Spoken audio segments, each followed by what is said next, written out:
Well, friends, thanks so much for tuning in. We're very grateful to have back on the line our good friend Gerald Celente from the Trends Research Journal. We also have on the line our friend and contributor Mark S. Mann. First, we'll say hi to Mark. How are you, Mark? Hey, everybody. Hey, glad to have you on the line here, Mark. You and Gerald have connected in person before. You guys have become fast friends. Gerald Celente is certainly a friend to everybody in the truth movement. Gerald, how are you?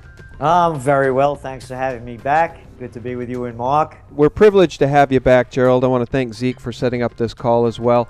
Gerald, I was looking at your top trends for 2015. I know that high on the list is bankism, and let's talk about that here in a second. But I wanted to know if you've seen this poll from Gallup. What do you think has Americans most dissatisfied right now, Gerald? Do you think it's unemployment or the economy? Nope, that's number 3 and number 2. The number one thing that has people most dissatisfied is government itself. Does that Gallup poll surprise you at all, Gerald?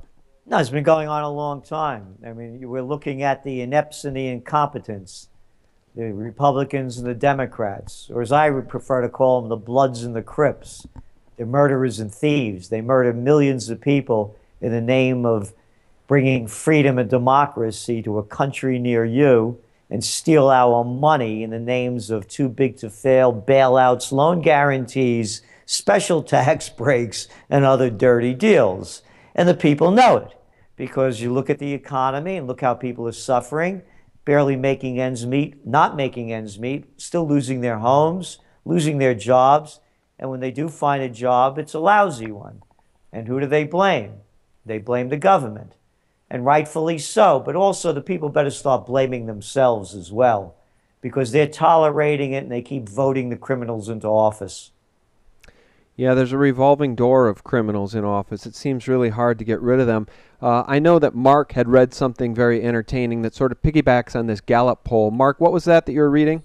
Yeah, it was an article that came out of Reuters, and basically the gist of the article was that the fictional presidents and fictional world leaders had a higher approval rating than Obama does. That many times higher. Where people like the president on 24 and the West Wing were much more socially accepted, and the people thought that they were doing a much better job fictionally than our actual leaders do. Yeah, it's one after another. And look at the people we're supposed to look up to: Obama, Bush, Clinton, Pelosi, Feinstein. I mean, go up and down the list. McConnell, Lindsey Graham, John McCain. How could any self-respecting person look up to these lowlifes? That's the way I look at it. And you know our motto, think for yourself. If you think they're great, good for you. And again, people buy the BS. People ask me, what business should I get into? I get into the one that's you could do really stupidly. You could be inept, and you get great results. Sell propaganda. It's the easiest thing to do. And that's all these politicians do. They sell propaganda, fear, hate, and control. So that's what we have. And you can see where society's going. There's no dignity to the office of president anymore. Could you imagine Eisenhower playing a saxophone like Bill Clinton with stupid sunglasses on, or yucking it up with Conan O'Brien or Kimmel, or boogieing with Ellen DeGeneres, whatever her name is? I mean, could you imagine? Could you imagine Eisenhower stooping so low? Well, you bring up a great point, Gerald, when you say that people have to start to look to themselves, because you know as well as I do that the incumbent rate is usually 95 to 97%. And the American people, like a lot of other people on the planet, have a real short memory, especially when it comes to the issues. Oh, exactly. You're right. And what you just said about those re-election rates, when I was a kid growing up, they used to say they had an election in the Soviet Union. 94, 95% of the people got reelected. What an election. Yeah, I guess this is the USSA now. And again, it goes back to dignity and respect. Look what the people have become to look like in this country. They say that pigs can't fly. Oh, yeah? You've been on a plane lately? Been to the airport? It's a disgrace the way people look. It's a disgrace the way they act. All I do is see people eating, drinking, and texting. They're out of their minds. So you could really easily sway them into any direction. That's the good part of it, by the way, because now the vacuum is so large, it could be filled with anything. And I really believe that now is the time for a new third party more than any time I've ever seen in my life. And I have a pretty good track record at this because I predicted a new third party in 1988 in my book Trend Tracking that I wrote in 1988. I predicted there'd be a new third party in 1992. And for some reason, I mentioned Ross Perot's name in talking about it. Right now, the conditions are even better than they were back then. Well, no one is excited about another Bush or another Clinton. No one is excited that I know of about a little Teddy Cruz or a Marco Rubio or a flip-flop Rand Paul. I'll go wherever I can go with this. His is what he showed. He's gone back on virtually everything he's promised to get into that so-called mainstream. There's no one of any credibility that's going to really change this. And with the people looking so lowly at Congress, this is the time for positive change. Well, I couldn't agree with you more, Gerald. Now, I was nodding my head when you were talking about the need for a third party, and you say there's never been a better time. I agree with you as it pertains to those of us within the truth community, those of us who in the alt media know what's really going on. But if you watch CNN or Fox News, take for instance that deplorable show on Fox called The Five. You've got these fat cats, essentially, many of whom are either former government officials or part of the corporatocracy or formerly part of the corporatocracy, sitting around talking about what they want their viewers to believe are topical real news events in their commentary on them. And essentially what it is propaganda. And they will, with a straight face, shove down the throats of the American people Jeb Bush and Hillary Clinton. So will CNN, so will MSNBC. So how are we to get any third-party traction when the corporatocracy and the corporate media is absolutely aligned against the people and absolutely in bed with the bankster class whose candidates are Jeb Bush and Hillary Clinton? You're seeing it happening in France with Le Pen's party. You're seeing it in Spain with Podemos. You saw it happen in Greece with Syriza. You're seeing it in Italy with both the Five Star Movement and the Northern League. You're seeing it in the UK with UKIP. So the opportunity's there. Mm-hmm. And all it needs is the right people to push it. You know, I read something about Castro. He was saying that when the revolution, he said he did it with about 80 people. He said all he really needed was about 12 to 15. And that's all you need. Yeah. It just has to be a cohesive group. The people are ready. These guys and girls on the prostitutes, as I call them, on CNN and the mainstream media, MSNBC, Fox, and the rest. I mean, you could run right over them. Really, they're there and they're doing as they're told and do what they need to do to keep their jobs. So when you have a movement going, you're going to look at the ratings and how much they've gone down with all of the mainstream media and how people are going to alternative media. So if the alternative media bill's big enough, that's where you can see the revolution happening. The time is right. I haven't seen the right candidate come out yet that could really bring the people together. Okay, that's what I was going to ask you. Who would that candidate be? Because I don't see it.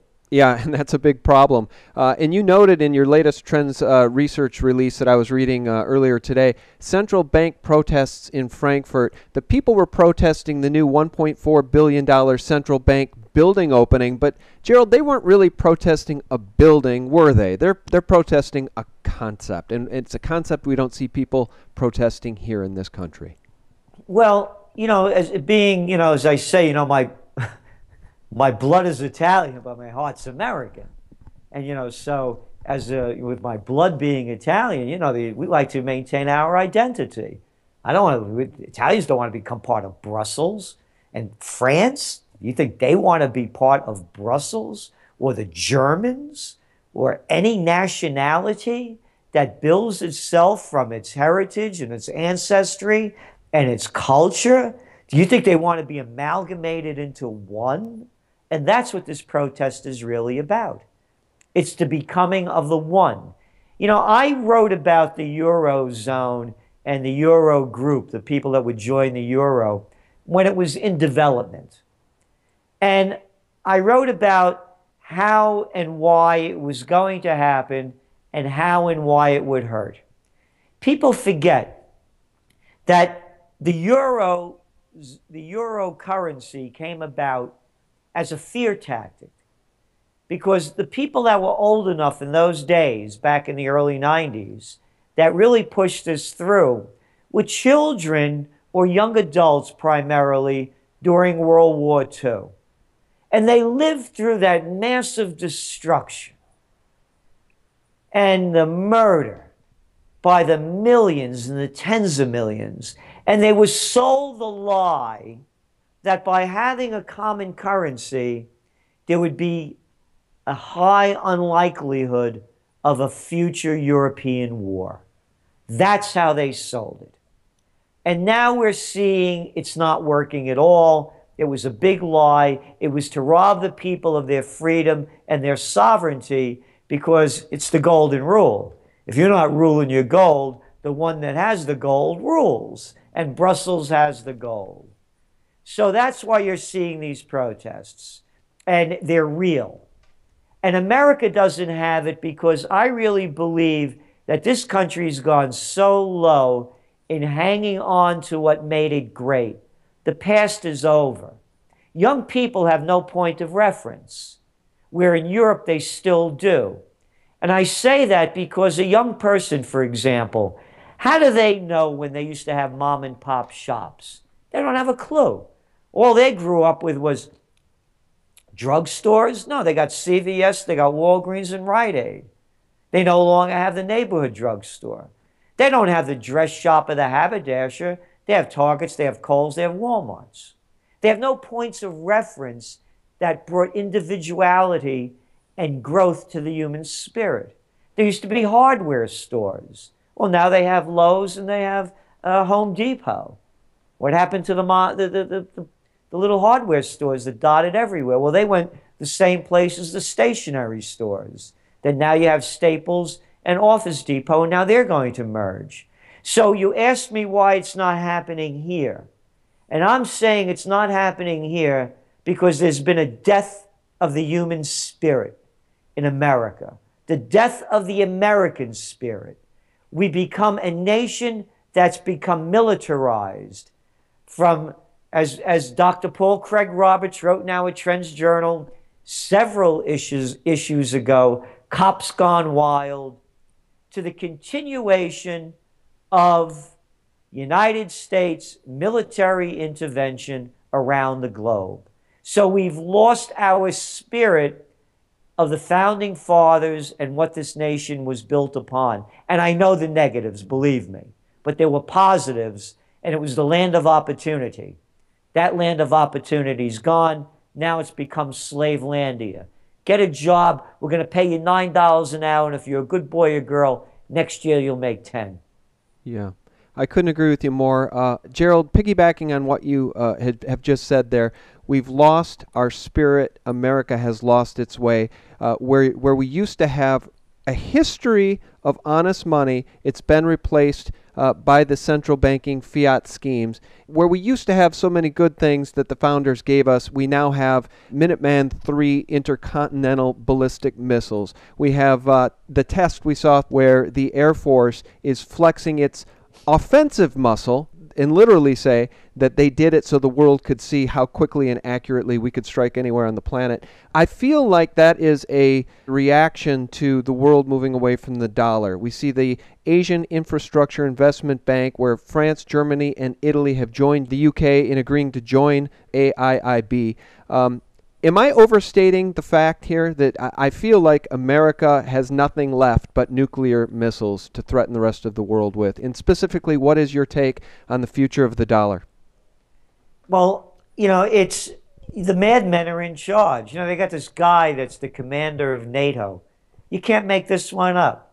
the NATO commander, Admiral, Major General or something, his last name is Breedlove. Yeah. And you listen to him, how about Strangelove? Yeah. I mean, this guy's the perfect character for it. He comes out every couple of weeks lying about what Russia's doing in Ukraine. And no one calls him out in the carpet except Der Spiegel did about a week ago, saying this guy's, he's fabricating this stuff. So you have the military-industrial complex. And it's what Eisenhower warned us about. Mm-hmm. It's happened. We've lost the genius of the scientists. It's going into the missiles that you were talking about, the sweat of the laborers, and the future of the children. We've been robbed of it. So does anybody that has more than a third grade education and that has a brain between their ears think that the United States or anybody is going to defeat Russia? If you do, go over there and lead the charge. Because if Napoleon couldn't pull it off, if Hitler couldn't pull it off with the greatest offensive military initiative in world history, you'd think the American military is going to pull it off. They haven't won a war since World War II. They lost in Vietnam, and I used to hear, oh yeah, but you didn't give us the power to Agent Orange more of the joint. When we only killed 3 million, we needed to kill 23 million. And then they lost Afghanistan, and we're still there because backtrack Barack, remember he was going to bring down the troops to half, and now they're keeping them there. We lost in Iraq, now we're back there. Who in their right mind thinks they're going to beat Russia? No, you're right. And you say in the latest journal, stop poking the Russian bear. They're not going anywhere, and neither is Putin. We need peace, not propaganda. You couldn't have said it better because that's exactly what the world needs. Mark, I'm going to throw it over to you before we lose Gerald. Yeah, well, that's actually, speaking of madmen and militarization and the path to war, the one thing that I wanted to do was get Gerald to comment on a couple things. And first, we have the re-election of Benjamin Netanyahu, which is now really pushing harder than ever for more war and more conflict. And I would like Gerald to discuss his opinion on the concept of not agreeing with Israeli policy on the Palestinian issues and not financially and military supporting Israel is getting people lumped into being a liberal now and getting associated with people like Nancy Pelosi. And lastly, the one thing I wanted Gerald to talk about was, one thing that the prostitutes in the media never mention is that Israel is one of the top 10 largest arms producers in the world. Tiny little Israel.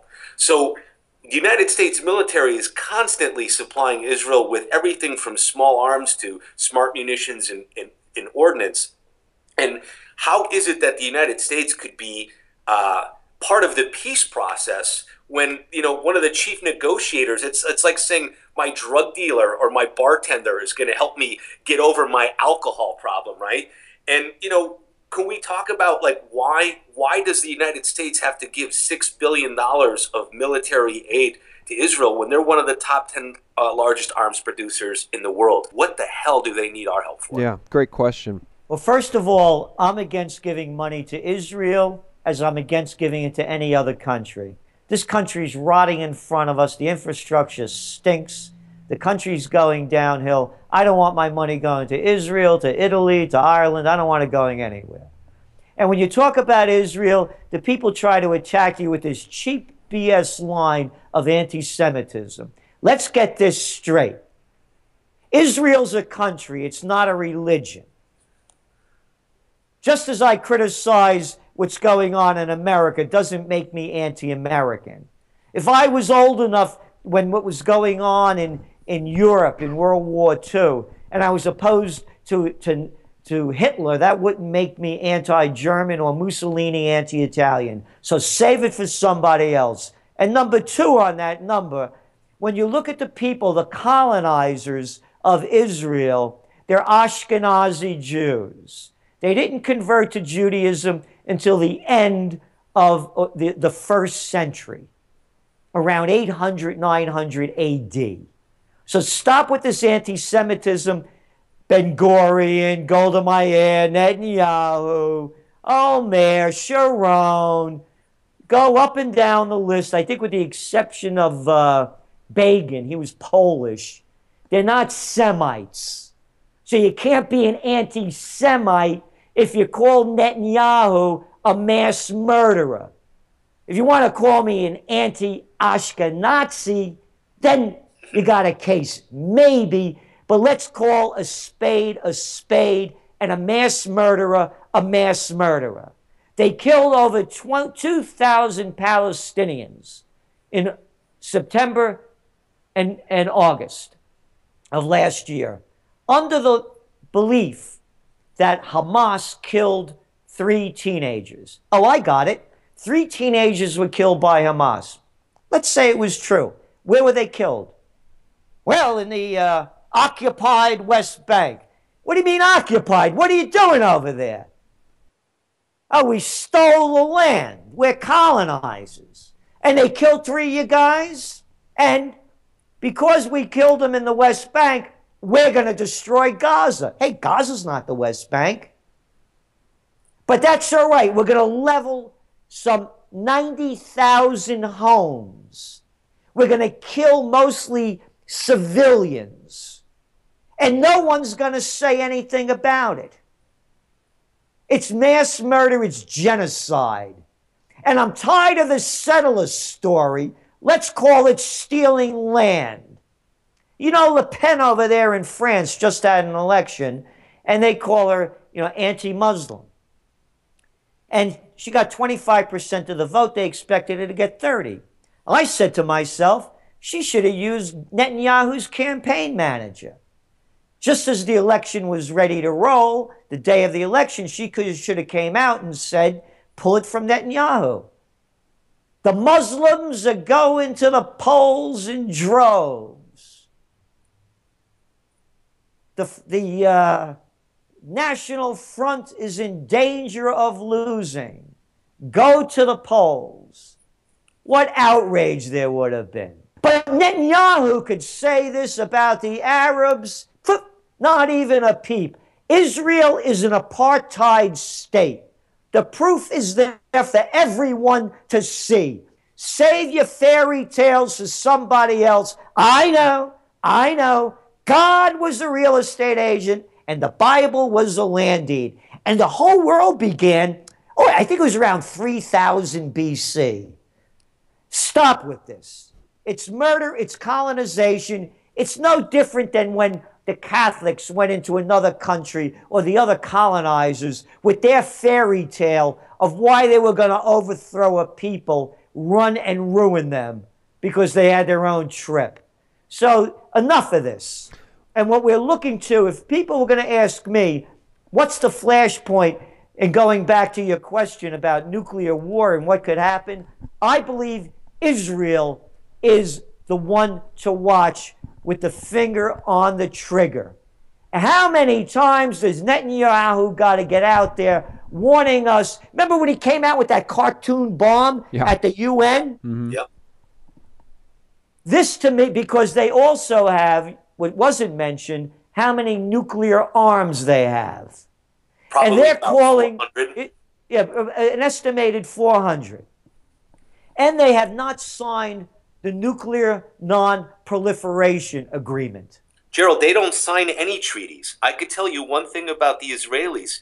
They have more opportunities to sell weapons anywhere in the world because they don't sign any of the treaties. They're everywhere. That's a very good point, because they were also the biggest supplier of arms to South Africa during the height of apartheid. That's right.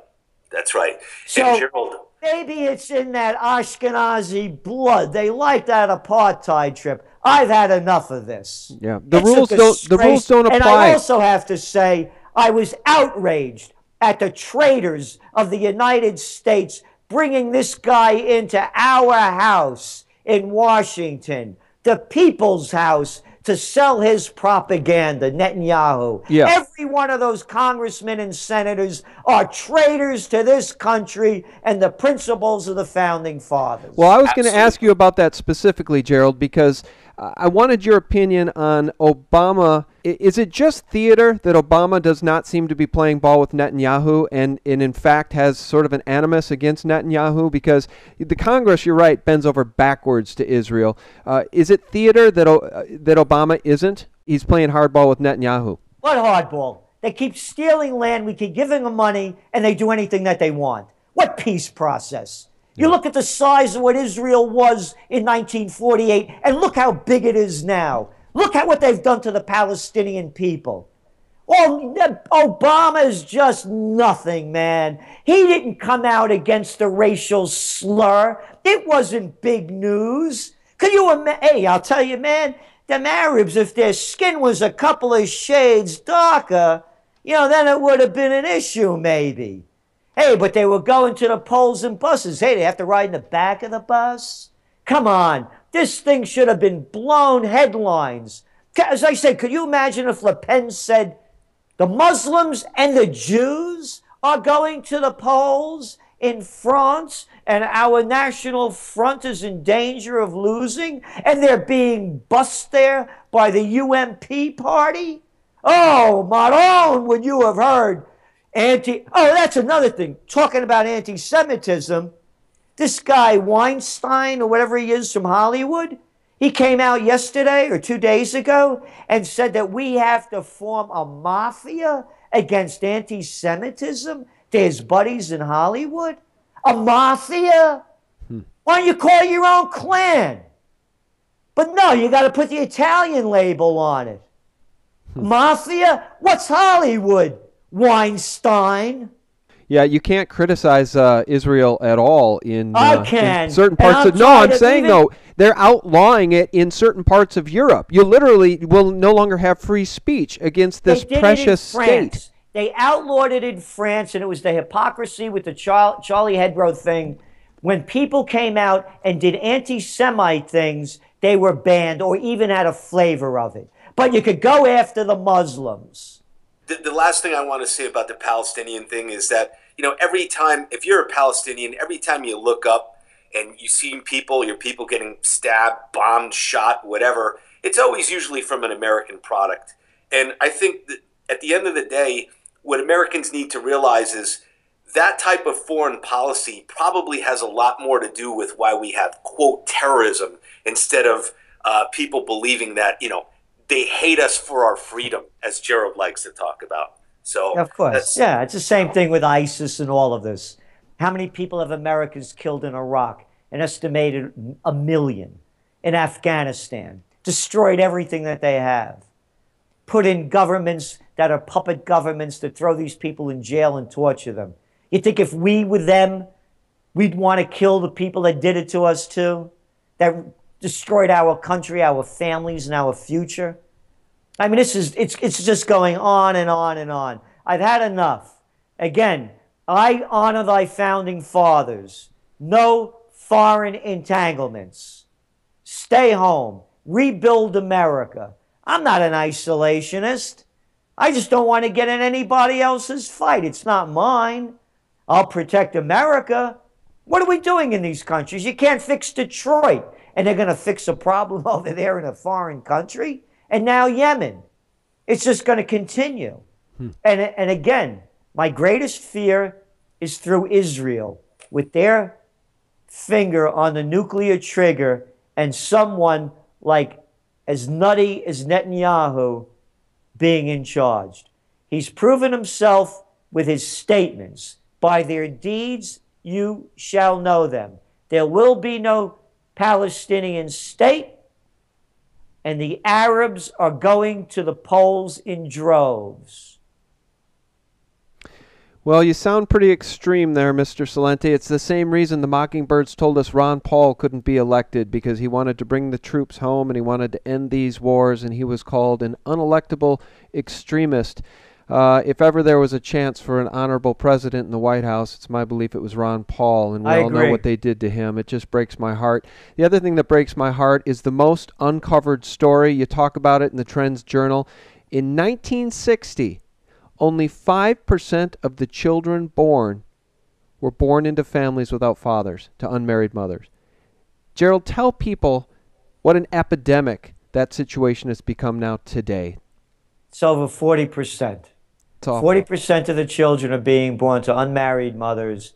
They're usually poor, and the cycle of poverty continues itself. And now, of course, there's a whole issue that never existed before when I was a young guy in the terms of so many prescription drugs. These kids are whacked out. They have no parents. They have no father, you know, and they're putting them on all these psychotropic drugs to dull their minds. And they're coming from nothing and going nowhere. And there's this whole belief that, oh, a mother could raise a kid, fine. From the beginning of civilization, it used to be men and women. It was called a family. So now the family's being disintegrated. I couldn't be me without my father, and I certainly couldn't be me without my mother. And both of what they gave me, may their souls rest in peace, because they gave me the masculine and the feminine energy to create who I am and become what I am. So these poor kids are growing up without any of that. And when I talked about the loss of the American spirit, there used to be a thing one time, hey, when father did know it best, in the sense that my dad used to come home from work and we'd have all sit down around the dinner table. And we used to spend Sundays, we had a day of rest, and we'd all have a big meal on Sunday. All that's gone. And now it's going downhill. Because all America could talk about and all that they've become is the business of America has become war. And the business of China, as you can see, is going on with them, has become business. So until we get back to business and start taking care of our own, rebuilding America, I don't see any future here that's going to bring us to a higher level. And the fish rots from the head down. And at the top, boy, we got a lot of rotted heads, from the Republicans to the Democrats, inside out of Congress. It's just it's a crime, and the governors in most of the states. Yeah. Well, it breaks my heart to think of all of these single mothers with these children with no fathers, so many people living in poverty, and so many of these people having to live in hellish conditions in inner cities. And when this system finally breaks and the dollar loses its purchasing power, my God, what nightmares we're going to see in these big cities. It's just a Mad Max horror show waiting to happen. And I pray it doesn't go that way, but I think it's going to. But it's up to the people to change it. And as I said, the opportunity now is better than ever. And I also want to remind everybody that we're making the Trends Journal available now to virtually anybody that wants to afford it. We have a lot of different payment schedules and opportunities. And it's the only place, and you see the magazine, there's nothing like it anywhere. It's history before it happens, and it will help you not only survive, but thrive and prevail during these difficult times. So I urge everybody to do what they can to get the Trends Journal. We give them trends in the news each weekday night, weekday broadcasts, and we give them a Trends Monthly, Trends Journal. And as Mark knows, we have conferences up here in Colonial Kingston, New York. So there's a lot there to offer. Absolutely. And a man with courage, that's absolutely for sure. Gerald Celente has been our guest.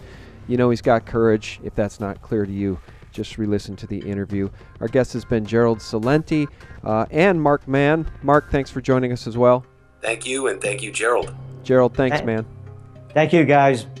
Thanks, guys. Thanks for watching. Thanks for supporting us at sgtreport.com. Have a great week.